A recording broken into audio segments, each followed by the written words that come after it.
Bapak Ibu, Shalom. Apa kabarnya? Luar biasa, karena kita punya Tuhan yang luar biasa.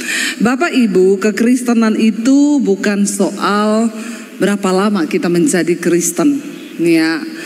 Bukan juga soal berapa hebatnya pelayanan kita, ya. Bukan soal kita berdiri di mimbar atau kita duduk di kursi. Tapi kekristenan itu berbicara tentang karakter yang diubahkan. Berapa lama kita menjadi Kristen, ya, itu tidak penting. Yang terpenting adalah sudahkah hidup kita, karakter kita diubahkan ketika kita mengenal Tuhan. Hari-hari ini ada banyak hal-hal yang aneh-aneh, ya Bapak Ibu. Jangan aneh-aneh, jadi Kristen tuh biasa aja, amin. Saya kemarin lihat di Instagram, sekarang ada orang-orang yang bikin begini loh. Siapa yang lagi galau hari ini, ya, tolong liatin video saya ini terus.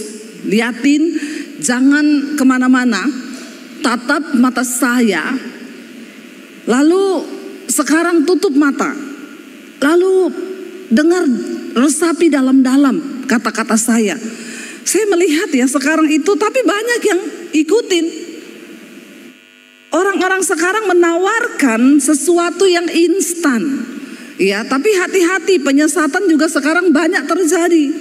Kalau kita menjadi Kristen yang hanya mencari hal-hal yang begitu, ya, kita pikir semuanya instan, maka kita nih akan gampang tersesat. Ya, kekristenan tuh bukan yang aneh-aneh. Ada juga orang-orang yang jadi Kristen, mereka mengaku dipenuhi Roh Kudus, lalu mereka cari-cari setan, ya.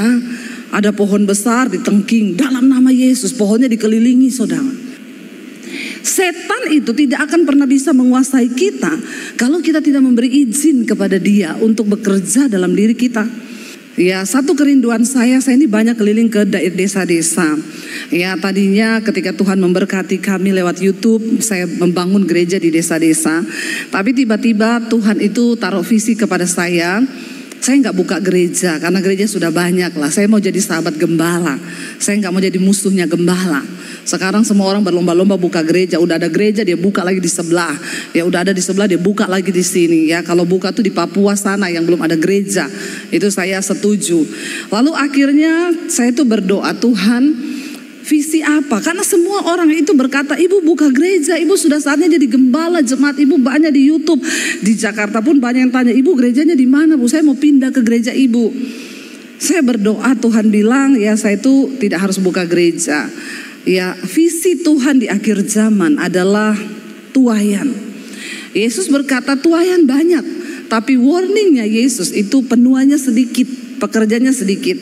Nah, saya menangkap hati Tuhan, ya saya harus mempersiapkan pekerja di akhir zaman, penuai di akhir zaman. Kami keliling ke desa-desa bikin seminar hamba-hamba Tuhan. Ya, saya melihat bagaimana ya penuai itu pun, kita ini pekerja pun lemah, ya bagaimana kita bisa menuai. Lalu akhirnya saya punya kerinduan untuk bangun sekolah itu. Tuhan pertemukan dengan orang-orang yang luar biasa. Akhirnya berdirilah sekolah misi itu, ya kami punya kapasitas untuk menampung 100 orang anak masuk asrama 6 bulan. Lalu dia dilatih menjadi penuai, lalu dia dipulangkan ke desa-desa. Visi kami, ya kerinduan kami justru orang dari desa-desa yang memang mau ke desa untuk mereka bisa menuai di sana. Jadi Bapak Ibu, ya kerinduan saya itu tadinya secara manusia tidak mungkin, tapi menjadi mungkin jika itu memang dari Tuhan. Nah, kemarin saya sempat ke sana ketemu beberapa orang desa. Ternyata mereka juga jemaat mesbah doa. Lalu ada seorang ibu tuh berkata, saya bilang, Bu, enak ya tinggal di desa ya Bu ya. Sayur tinggal dipetik lah, udaranya masih bersih, jauh dari hiruk pikuk kota. Ya saya aja Bu, kayaknya saya betah, saya bilang tinggal di sini. Lalu ibu tuh bilang gini, enak di kota Bu, ya. Lalu saya di situ tuh di hati saya tuh ya, tiba-tiba saya bisa ngomong ke ibu itu gini, Bu, orang mau tinggal di desa sama di kota itu pergumulannya tuh sama. Memang tempatnya berbeda, tapi kalau kita di dalam kekristenan itu kan pergumulannya satu tok Bu. Mau di kota, di desa, di kutub utara, di kutub selatan, di luar angkasa sekalipun, pergumulannya itu cuma satu, apa? Mengalahkan kedagingan. Itu tok Bu. Terus dia bilang, Iya ya Bu Debi, iya. Ya, kenapa Bapak Ibu? Roma 14 ayat 17 itu berkata begini, sebab kerajaan Allah itu bukan soal makanan, ya bukan soal minuman, tetapi kebenaran, damai sejahtera dan sukacita oleh Roh Kudus. Ya, sebab kerajaan Allah itu bukan soal makanan, bukan soal minuman, tetapi soal apa?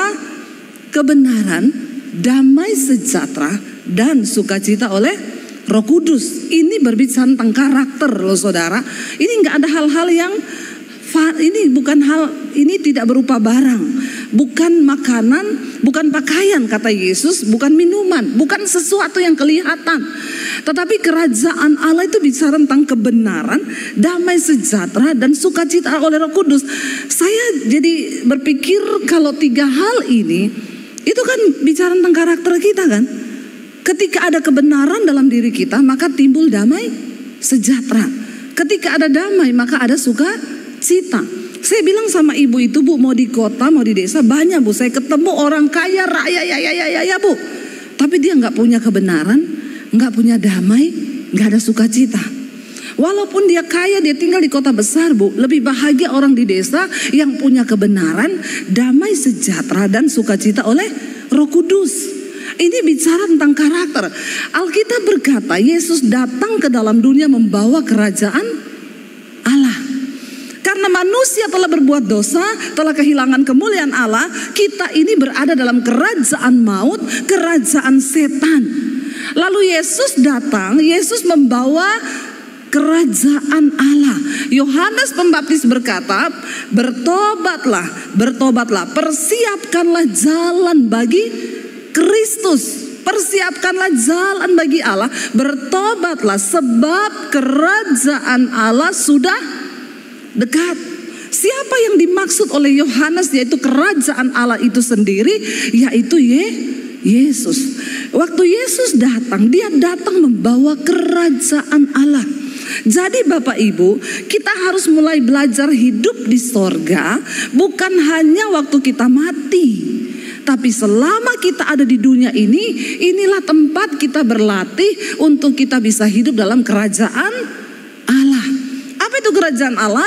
Dikatakan di sini kebenaran, damai sejahtera dan sukacita. Kalau di dalam hidupmu ada tiga hal ini, dalam rumah tanggamu ada tiga hal ini, berarti engkau sudah hidup di sorga sekalipun engkau masih di bumi. Makanya doa Bapa kami Yesus mengajarkan, datanglah kerajaanmu, jadilah kehendakmu di bumi seperti di sorga. Apa itu sorga? Sorga itu kebenaran, damai sejahtera dan sukacita. Bukan kaya loh. Banyak orang kaya nggak ada damai, tiap hari marah-marah. Kalau dalam kerajaan Allah itu ada kebenaran, damai sejahtera, sukacita, berarti dalam kerajaan setan sebaliknya. Ada dosa, tidak damai, marah-marah, tidak ada sukacita, galau.com. Jadi mari kita uji sekarang, kita ini menjadi jemaat. Apakah kita sudah hidup dalam kebenaran?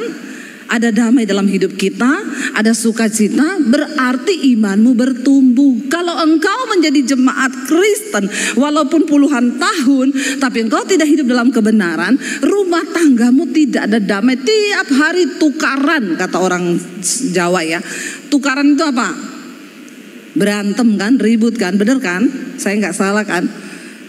Lalu tidak ada damai, tidak ada sukacita, berantem, ribut. Saya pastikan Anda masih ada dalam kerajaan setan. Belum dipindah ke dalam kerajaan Allah. Sekalipun engkau Kristen. Hello. Kalau kau dalam rumah tanggamu tidak ada kebenaran dalam hidupmu, engkau hidup di tidak damai sejahtera, enggak sukacita, engkau masih berada di dalam kerajaan setan. Sekalipun engkau Kristen, sekalipun saya pendeta, sekalipun saudara majelis, kalau hidupmu tidak berubah, karaktermu masih dalam dosa, apa saudara? Ya Yesus bilang kalau ada kebenaran di situ pasti ada damai. Kenapa? Orang tuh kalau punya kebenaran dia mau ribut, mau berantem aja enggak dalam nama Yesus. Ngapain ribut ya? Ngapain berantem? Ya udahlah, ya wis, ada masalah kecil dihilangkan, masalah besar dikecilkan. Itu orang kalau sadar ada Roh Kudus dalam dirinya. Yang saya bingung, ngaku Kristen, berantem 3 hari 3 malam gak omongan suami istri. Nggak usah angkat tangan. Bertobat. Anda masih hidup dalam kerajaan setan loh. Ketika pertama kali kita ketemu Yesus, Roh Kudus turun dalam hidup kita. Tanda awal orang sudah berjumpa dengan Tuhan Yesus secara pribadi itu apa? Hidupnya diubahkan. Saya selalu berkata, makanya orang Kristen wajib punya pengalaman pribadi berjumpa dengan Tuhan Yesus. Waktu Roh Kudus turun atas diri seseorang, maka Roh Kudus akan mengubahkan orang itu. Saudara, bukan jaminan orang bahasa roh kenceng, bukan jaminan, ya. Jangan pakai hebat-hebatan bahasa roh. Yang kayak gitu, maling banyak, penipu banyak, tukang berantem banyak, selingkuh banyak. Bukan karunia yang akan membuat kita masuk dalam kerajaan Allah, tapi karakter yang diubahkan oleh firman Tuhan. Katakan amin. Ya, jangan cuma sibuk kejar karunia. Saya pernah kan saksikan di khotbah saya, wah, suami istri di gereja, pengerja, saya datang pelayanan, waktu penyembahan dua-dua, saya bilang, kamu tuh pakai bahasa roh waktu berantem aja di rumah, tuh cocok. Mau marah suami, dasar kamu, itu setan lari tuh. Iya, saudara, bahasa roh kenceng di gereja. Begitu selesai saya pulang, suaminya itu ada bekas cakaran di pipi. Saya salaman sama suaminya, dia bilang terima kasih ya Bu Debbie pelayannya. Saya bilang, Pak, itu pipi kenapa Pak dicakar istri? Saya nih bercanda ngomong begitu, tapi itulah Tuhan turut bekerja. Suaminya pegang tangan saya sambil ngomong gini, Ibu tanya aja sama istri saya. Nggak mungkin, karena saya lihat mereka bahasa rohnya kenceng. Lalu saya panggil istrinya, Pak, jangan ngomong bener loh, tanya Bu ke istri saya, mana istri Bapak? Itu saya panggil, Bu sini, Bu sini, Bu sini. Datang, Bu, itu Bapak ada bekas cakaran di mukanya, itu Ibu yang cakar? Jawabannya apa? Dia yang mulai duluan, Bu. Astaga, Bapak sama Ibu di rumah berantem cakar-cakaran. Iya, dia yang mulai duluan. Tanya sama dia, kenapa saya cakar? Lihat Bapak Ibu, bahasa rohnya kenceng, sampai malaikat aja keriting dengernya. Saya mau bilang ya, jangan terjebak di dalam kekristenan yang hari-hari ini banyak yang menyesatkan. Ya, banyak orang yang cuma sibuk tengking pohon. Ya, pergi ke hutan cari setan. Ngapain lu pergi ke hutan cari setan? Itu memang tempatnya setan. Sibuklah tengking diri sendiri. Itu yang benar, supaya kita diubahkan. Setan dalam diri kita ini banyak. Makanya saya kadang diajak, Bu, ayo Bu, kita doakan ada setan Bu di situ penunggunya. Bu, saya ini tengking diri saya sendiri aja nggak selesai-selesai Bu. Ya, kita tengking diri sendiri nih loh, yang tiap hari mau marah, tiap hari mau tersinggung, tiap hari mau hilang damai sejahtera, tiap hari mau gini. Buka Roma pasal 12, saudara. Roma 12 ayat 1 dan 2, firman Tuhan berkata begini, ini ayat hafalan sebenarnya. Roma 12 ayat yang pertama, karena itu saudara-saudara, baca bersama. Demi kemurahan Allah, aku menasehatkan kamu supaya kamu mempersembahkan tubuhmu sebagai apa? Persembahan yang hidup, yang kudus dan yang berkenan kepada Allah. Itu adalah apa? Ibadahmu yang sejati. Nggak usah neko-neko. Kekristenan itu apa? Mempersembahkan hidup, tubuhmu, tubuh ini loh, yang hidup, yang kudus, yang berkenan kepada Allah. Makanya jangan engkau persembahkan hidupmu waktu sudah mati di peti. Itu bukan ibadah. Ibadah yang sejati itu apa? Waktu kita hidup ini, tubuh ini kita persembahkan bagi Tuhan. Ini loh Tuhan, tubuhku yang hidup, yang kudus dan berkenan kepada Bapa. Itu ibadah yang sejati. Banyak orang hidupnya itu sembarangan. Ya, dia bersinah, dia selingkuh, dia tipu orang. Waktu mati sama saudaranya ditaruh Alkitab di peti. Terus buat apa? Nggak usah taruh Alkitab di peti. Dengar baik-baik, orang Kristen itu Alkitab bukan untuk orang mati, untuk orang hidup. waktu hidup dibaca. Amin. Kalau sudah mati, orang mati mau apa? Sayang itu Alkitab kotor di peti, kasih orang yang belum mengerti firman supaya dibaca. Kita harus mempersembahkan tubuh yang hidup, yang kudus, yang berkenan kepada Allah. Itu loh ibadah yang sejati. Jadi ibadah yang sejati itu bukan yang neko-neko. Dengar orang Kristen, nggak usah aneh-aneh. Ya, apalagi dengar pengajaran-pengajaran yang menyesatkan, yang tidak ada di dalam firman Tuhan, jangan didengar. Menjadi Kristen yang sejati, mempersembahkan tubuh ini yang hidup, jangan waktu sudah mati. Waktu sudah mati kau mau didoakan siapapun juga tidak bisa membawa engkau ke sorga. Urusanmu itu dengan Tuhan ketika kita masih hidup. Kita gak pernah tahu kita hidup sampai umur berapa. Kita gak pernah tahu. Selama Tuhan beri kita waktu, ayo kita beri hidup yang terbaik. Kita gak pernah tahu, jangan sombong. Jangan sombong. Ya, sekali Tuhan berhentiin jantung kita, mati kita Bapak Ibu. Gak bisa apa-apa lagi. Saya berkata sama Tuhan, selama saya hidup, saya mau melayani Tuhan. Orang bilang, Bu Dewi itu gak ada capeknya ya. Saya pernah makan pagi di Jakarta, makan siang di Semarang, makan malam di Makassar. Ya, saya pernah makan malam bahkan makan pagi di Jakarta, makan siang di negara mana, makan siang di negara mana. Orang ngomong, ibu gak capek? Selama aku hidup, aku mau persembahkan tubuhku untuk melayani Tuhan. Kenapa? Karena waktu aku sudah mati nanti, aku gak bisa lagi melakukan apa-apa. Bukan soal matinya kapan. Kita mati kapanpun itu keuntungan, asal hidup kita berkenan kepada Tuhan. Masalahnya waktu engkau mati, karaktermu sudah diubahkan apa belum? Jangan engkau bawa kepahitan sampai dalam peti. Jangan engkau bawa persinahan, perselingkuhan sampai dalam peti. Ya, jangan bawa segala dosa ke dalam kematian. Tuhan tidak berkenan pada kematian orang fasik, tapi Dia berkenan pada pertobatannya, itu kata firman Tuhan. Ya, teman saya loh, cuma ngomong sama suaminya di lantai atas di kamar, Pak aku turun sebentar siapin sarapan. Nanti kalau udah selesai tak panggil ya. Iya, suaminya main HP di kamar. Istrinya turun siapin makanan, 30 menit naik, suaminya udah meninggal di tempat tidur.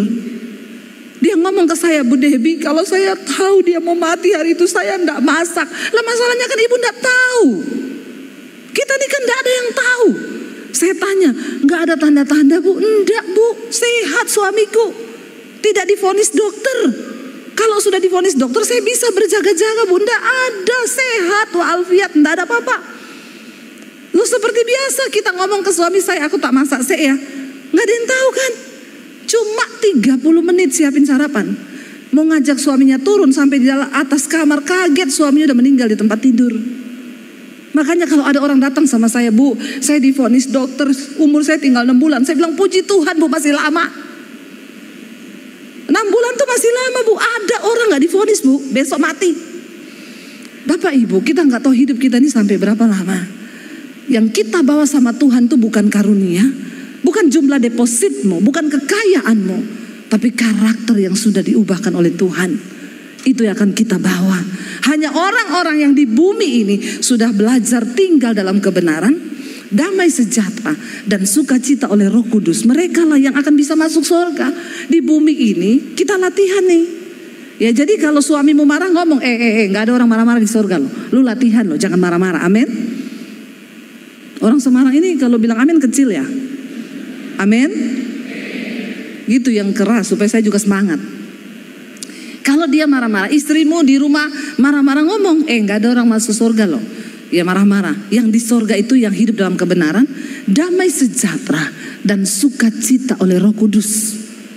Kalau ketiga hal ini tidak ada dalam dirimu, maaf saudara, nanti kau di surga marah-marah.